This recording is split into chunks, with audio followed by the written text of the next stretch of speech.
Selamat berjumpa kembali rekan-rekan sekalian yang dikasihi Tuhan Yesus Kristus. Pada hari ini kita masih terus membahas tema kita, yaitu tema yang besar selama triwulan ini, yaitu keluarga yang mengasihi Tuhan. Mari kita berdoa sebelum kita akan membahasnya lebih lanjut. Tuhan Yesus yang mengasihi kami menyerahkan seluruh pembicaraan kami ke dalam tangan kasih sayang-Mu. Bimbinglah kami sekalian, supaya kami dapat menangkap apa yang menjadi pelajaran kami pada hari ini. Kami memuji Tuhan karena kebaikan Tuhan dan rahmat kasih karunia yang besar untuk kami. Terima kasih Tuhan Yesus. Amin. Saudara sekalian, tema kita yang akan kita bahas pada hari ini adalah keluarga sebagai rumah pemulihan. Pokok pemikirannya diambil dari kitab Kejadian pasal 25 sampai dengan pasal yang ke-33. Nah, di dalam bahasa Inggris, kata house dan home adalah dua kata sinonim yang memiliki makna yang berbeda. House menunjuk pada rumah kediaman atau tempat tinggal, dan itu merupakan bangunan. Sedangkan home menunjuk kepada keluarga atau rumah tangga, yaitu orang-orang yang ada di dalamnya.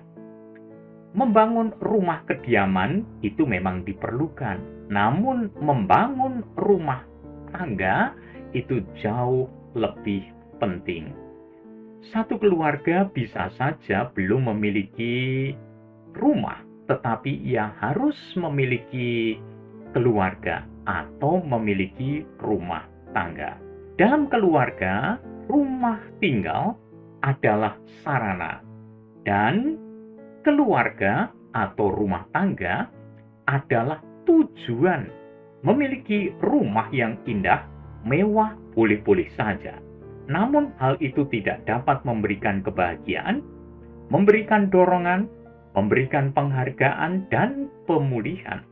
Untuk menghasilkan keluarga yang berbahagia, harus membangun home atau rumah tangga, membangun keluarga, yaitu menjadikan keluarga sebagai tempat anggota keluarga menemukan kehangatan kasih, resolusi kalau terdapat konflik, atau dapat mengatasi konflik bersama-sama, dan menciptakan anak-anak yang saleh dan berkarakter mulia. Keluarga seharusnya adalah tempat bernaung yang aman dan damai bagi setiap anggotanya. Di dalam bahasa Inggris dikenal dengan home sweet home. Satu rumah yang begitu menyenangkan. Satu rumah yang penuh dengan kedamaian. Tempat bernaung yang aman, penuh dengan kedamaian dan sukacita bagi setiap anggotanya. Marilah kita memikirkan sebentar berkenaan dengan konflik keluarga. Nah, pelajaran ini diambil dari Kejadian pasal 25 ayat ke-27 sampai dengan ayat yang ke-34. Kemudian dilanjutkan pada pasal yang ke-27 ayat 1 sampai 10. Ketika Adam dan Hawa jatuh ke dalam dosa, maka semua manusia ikut jatuh bersama-sama dengan mereka. Karena semua manusia adalah keturunan Adam dan Hawa. Roma pasal 5 ayat 12 mengatakan kepada kita, sebab itu sama seperti dosa telah masuk ke dalam dunia oleh satu orang, dan oleh dosa itu juga maut. Demikianlah maut itu menjalar kepada semua orang, karena semua orang telah berbuat dosa. Citra dan rupa Allah dalam diri Adam dan Hawa telah rusak karena mereka telah berdosa. Dengan kata lain, Adam dan Hawa mewariskan kepada manusia keadaan yang sudah berdosa di hadapan Allah. Itulah sebabnya di dalam diri setiap manusia ada benih kecenderungan untuk berbuat dosa. Karena manusia berdosa, maka kelakuannya menyimpang dari kehendak Allah. Artinya, manusia tidak memenuhi standar Allah yang kemudian terungkap dalam tindakan dan sikap hidupnya.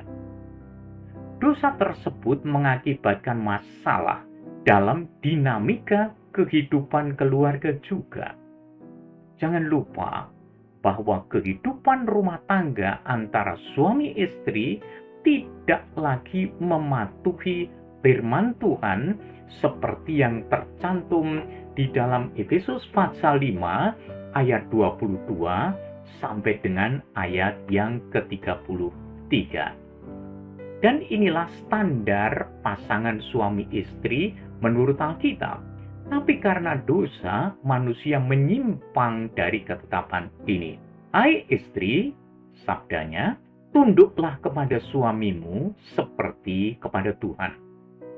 Kemudian, hai suami, kasihilah istrimu, sebagaimana Kristus telah mengasihi jemaat dan telah menyerahkan dirinya baginya untuk menguduskannya.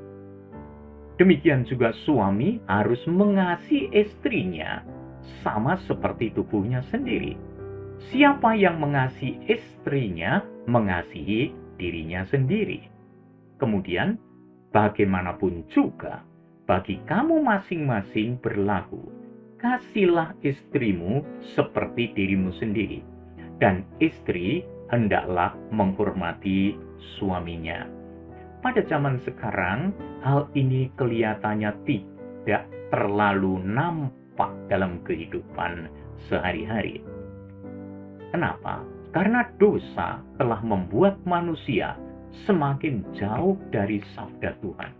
Padahal Efesus pasal 5 ayat 22 sampai ayat 33 menjadi patokan suami istri yang diberkati Tuhan.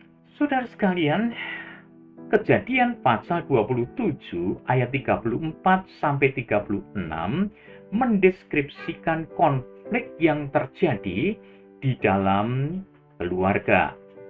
Dosa mengakibatkan masalah-masalah dalam dinamika kehidupan keluarga. Dalam keluarga Ishak contohnya, itu Ishak dan Ribka, terjadi konflik suami istri, konflik orang tua dengan anak-anak, dan konflik antara anak dengan anak.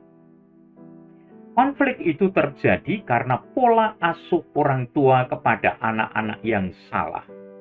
Ishak dan Ribka menerapkan pola asuh yang diskriminatif. Ishak sayang kepada Esau, sedangkan Ribka mengasihi Yakub. Itu ditulis dalam Kejadian pasal 25 ayat yang ke-28. Suami istri tidak mematuhi firman Tuhan. Ribka tidak mau tunduk kepada suaminya Ishak. Ia menyulap Yakub, anak kesayangannya, sedemikian rupa agar mirip dengan Esau dengan maksud memperdaya Ishak suaminya. Ribka menipu dan memperdaya suaminya sendiri. Dan itu tercatat di dalam kitab Kejadian pasal 27 ayat 5 sampai dengan ayat 17. Nah, tidak mau mengakui kesalahan dan tidak proaktif mengampuni, Esau menaruh dendam kepada Yakub karena telah ditipu dan dicurangi. Dan Yakub tidak mau mengakui kesalahannya. Dan itu tercatat di dalam Kejadian pasal 25 ayat 29 sampai dengan ayat yang ke-34, pasal 27 ayat 34 sampai dengan ayat yang ke-36, dan kemudian dilanjutkan dengan ayat yang ke-41. Sekarang, mari kita memikirkan berkenaan dengan peran dan karakter. kita perlu mengerti, kita perlu memahami tentang peran dan karakter dalam kehidupan berumah tangga. Kita tahu bahwa umur dan kedewasaan tidak selalu seiring sejalan. Ada orang yang telah lanjut umurnya, tetapi memiliki sifat kekanak-kanaan. Bertambahnya umur dan semakin berusia adalah proses alami yang berlangsung secara otomatis. Namun, untuk menjadi pribadi yang dewasa dalam sifat, karakter, dan iman, perlu melalui proses yang sengaja. Jadi, keluarga sebenarnya menjadi tempat pengembangan watak dan tata nilai setiap anggotanya, sehingga hidup mereka bertumbuh menjadi dewasa dalam sifat, watak, dan iman. Nah, saudara sekalian, menjadi dewasa berarti meninggalkan sifat kekanak-kanaan. Itu tertulis di dalam 1 Korintus pasal 13 ayat yang ke-11. Misalnya, anak akan belajar untuk berani mengakui kesalahan dan meminta maaf ketika melihat ayah dan ibunya bersedia juga mengakui kesalahan dan mau meminta maaf. Dengan demikian, anak belajar dari apa yang mereka lihat, mereka dengar, dan mereka alami. Gaya komunikasi orang tua juga akan memberi contoh kepada anak-anak. Orang tua yang bertanggung jawab melakukan peran-perannya akan menjadi panutan bagi anak-anak untuk menjadi pribadi yang bertanggung jawab. Sikap orang tua yang optimis dan tidak mudah menyerah akan menciptakan anak-anak yang tangguh. Orang tua yang merespon segala perkara dengan ucapan syukur akan membentuk anak yang tidak mudah untuk bersungut-sungut. Orang tua yang beriman dan penuh penyerahan diri kepada Tuhan akan memberi pengaruh positif dan manfaat besar dalam pengembangan kerohanian anak. Jadi saudara sekalian, gaya orang tua menghadapi dan menyelesaikan konflik akan ditiru oleh anak-anak.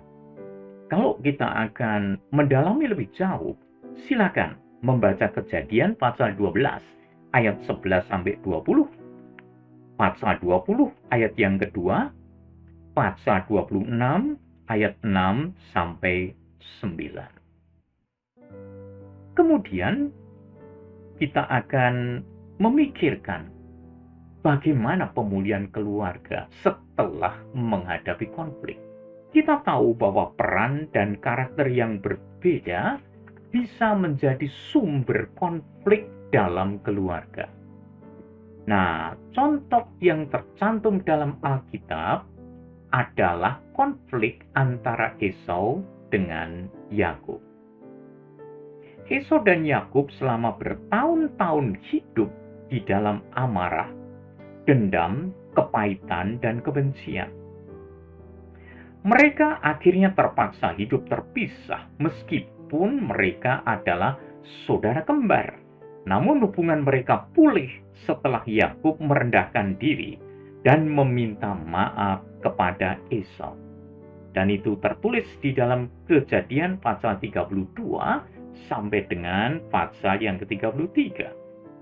Pemulihan keluarga terjadi ketika ada pertobatan, ada pengampunan, dan ada kedewasaan rohani. Rahasia pemulihan dalam keluarga adalah kasih, pengampunan, dan penerimaan. Jangan lupa, Tuhan Yesus mati di Golgota karena mengasihi orang berdosa. Kematiannya menyediakan pengampunan atas seluruh dosa kita. Kasih dan pengampunannya menghasilkan pemulihan, menghasilkan rekonsiliasi. menghasilkan relasi hubungan yang pulih kembali antara Tuhan Allah dengan manusia. Kenapa? Karena di sana ada kasih dan pengampunan yang dinyatakan. Jadi, rahasia pemulihan keluarga adalah kasih dan pengampunan. Keluarga Kristen harus menjauhkan sikap suka mencela, suka mencerca, suka mengejek, suka menghina, atau suka merendahkan orang lain. Sebaliknya, keluarga Kristen harus mengembangkan penghargaan, penerimaan, dorongan, motivasi, pengampunan, dan kehidupan yang rukun. Di sana kasih dinyatakan. Ini tertulis di dalam Efesus pasal 4 ayat 25, kemudian ayat 31 sampai dengan ayat yang ke-32. Jadi saudara sekalian, kesimpulannya, sistem yang dikembangkan dalam keluarga akan mempengaruhi sikap dan perilaku seluruh anggota keluarga. Nah, itu sebabnya orang tua harus menjadi teladan dalam perkataan dan tindakan. Orang tua harus menjauhkan diri dari sikap meremehkan dan merendahkan anak, supaya anak belajar menghormati orang tua. Orang tua harus menyatakan kasih dalam perkataan dan perbuatan. Orang tua harus menunjukkan bagaimana pengampunan itu dinyatakan dalam tindakan. Maka anak-anak akan mengikutinya. Jangan lupa ya saudara sekalian, anak itu suka meniru. Mereka itu melakukan seperti orang tuanya melakukannya. Jangan lupa juga, buah itu jatuhnya tidak jauh dari pohonnya. Jadi, marilah kita sebagai orang tua senantiasa menjadi teladan bagi anak-anak kita. Kiranya damai sejahtera Tuhan Yesus Kristus menyertai rumah tangga kita sekalian. Amin. Tuhan memberkati kita sekalian. Demikianlah rekan-rekan sekalian yang dikasihi Tuhan, pokok kita pada saat ini. Keluarga yang mengasihi Tuhan, dan kita memikirkan, mendiskusikan berkenaan bahwa rumah itu sebenarnya sebagai tempat pemulihan. Kiranya terjadi rekonsiliasi jikalau di dalam rumah tangga kita terjadi konflik atau ketidaknyamanan. Sekali lagi, damai sejahtera dari Allah Bapa kita, dari Tuhan kita Yesus Kristus, berkat tuntunan dari Roh Kudus menyertai kita sekalian. Amin. Mari kita berdoa. Terima kasih Tuhan Yesus atas berkat-Mu, kami sekalian dapat menikmati hari ini, terutama dapat menikmati bahan yang kami bahas pada hari ini berkenaan dengan keluarga. Kiranya Tuhan, kasih sayang-Mu menuntun kami senantiasa, supaya keluarga kami menjadi keluarga yang benar-benar menjadi teladan bagi keluarga-keluarga yang lain, dan keluarga kami menjadi kuat, kokoh, teguh karena mengikuti sabda-Mu. Terima kasih Tuhan Yesus, nama-Mu ditinggikan. Terima kasih saudara sekalian yang dikasihi Tuhan. Sampai kita berjumpa pada rekaman-rekaman yang berikutnya. Tuhan memberkati kita semua. Amin.